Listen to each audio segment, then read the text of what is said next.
Before Marvel became a tightly controlled cinematic universe, its best stories, and sometimes its weirdest ones, were on the PlayStation 2. These games didn't worry about brand synergy or canon, they just tried to be fun, and they often nailed it. Let's talk about the Marvel PS2 era, because it's way better than most people remember. From web swinging through a surprisingly alive New York, to breaking half a city as the Hulk, to RPG-style mutant brawls, the PS2 era had Marvel on a roll, and a few of these are still worth playing today, even if some aged like milk. This one's obvious. SpiderMan II is not the first Spidey game, but it's the one that made swinging an art form. The physics system and your webs actually stuck to buildings, and if you didn't time your release right, you'd faceplant. No invisible skyhooks here.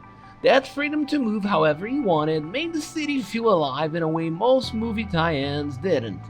The story followed the Tobey Maguire film, but there were plenty of side missions that had nothing to do with Dr. Octopus. Muggings, car chases, random balloon recoveries, and the pizza missions? Let's just say they've become a meme for a reason. Look at this pizza, man, it's a mess! Look at this pizza! It's a freaking mess! What's wild is that even with all the tech we have now, some fans still think some Maniac swinging feels less raw than this. That's how ahead of its time it was. I'm sorry I didn't tell you, MJ. I wanted to. I even tried a couple of times, but I think a part of me always knew. now you see why I can't be with you. It wouldn't be fair to you. I was selfish to ask you. You should marry John. Peter. If SpiderMan II nailed movement, Ultimate Destruction nailed chaos. You weren't locked in levels. You were dropped into a city and told, go break stuff. Cars could be ripped in half and worn as boxing gloves. You could sprint up the side of a skyscraper, elbow drop a tank, then throw a bus at a helicopter just because you felt like it. The missions were basically excuses to show off the destruction engine. One minute you're fighting the army, the next you're battling mechs the size of small buildings. It's still the best Hulk game ever made, and nothing since has captured this mix of freedom and power. Down pack ops, we need a couple of choppers out here. Too damn quick for our ground units. We've spotted the target, following on point. Incoming!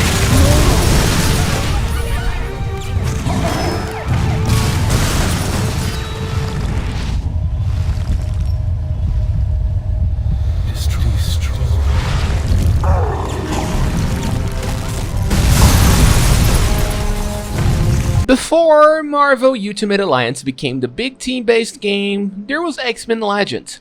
4-player co-op, RPG-style progression, and a roster packed with fan favorites. It didn't just throw enemies at you, you had to mix and match powers to deal with them efficiently. The sequel, Rise of Apocalypse, expanded it all. More characters, better abilities, playable villains like Magneto, and a darker storyline. For comic fans, this was the dream, building your perfect squad and steamrolling through a mutant war. You must help me now!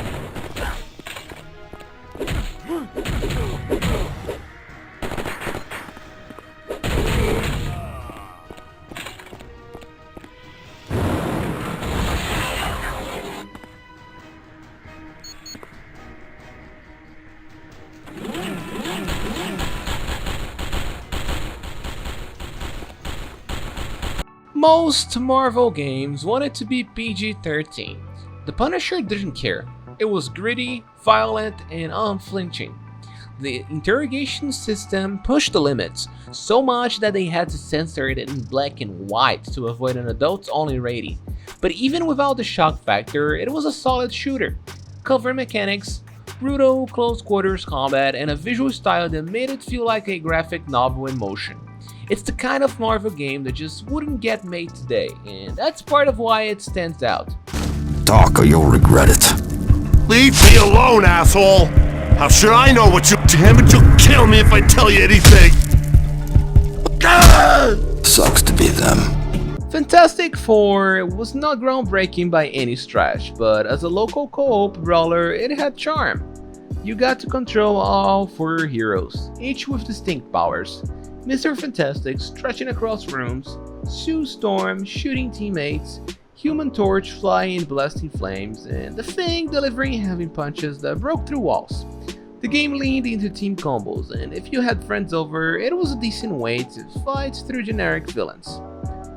Marvel Nemesis Rise of the Imperfects, a janky but memorable 3D fighter with an odd cast of original characters known as the Imperfects. Mixed with familiar Marvel heroes, the game's destructible environments made fights chaotic, but the balance wasn't even and controls could feel clunky. Still, it was a bold experiment, with a style you rarely see from Marvel anymore. Now we have Iron Man. Ambitious but flawed, this open-level tie-in featured customizable suits and flight combat, but suffered from clunky controls and awkward flying mechanics. Despite its rough edges, there's a certain charm in piloting the armor solo before the MCU explosion, and it's fun to blast through enemies in a game that's a bit so bad it's good. Right, I get it. They can't buy my weapons anymore, so they're gonna take them instead. These Magia guys are animals. I can't believe I did business with them. You know why these soldiers are here? Because my weapons are here. I'm sorry, sir. Are you talking to me? This situation is no good. We must have billions of dollars worth of inventory in these hangars. We're sitting ducks. What do you suggest, sir? Extreme measures, as usual. The PS2 Marvel era was messy, experimental, and fearless. Not everything aged well, but these games had personality, and sometimes that's more fun than playing it safe. Which Marvel PS2 game is your favorite? Drop it below, maybe it'll be in the next video, and if you like revisiting these older gems, stick around, there's plenty more where this came from. Thanks for watching, and I'll catch you guys in the next one. Cheers!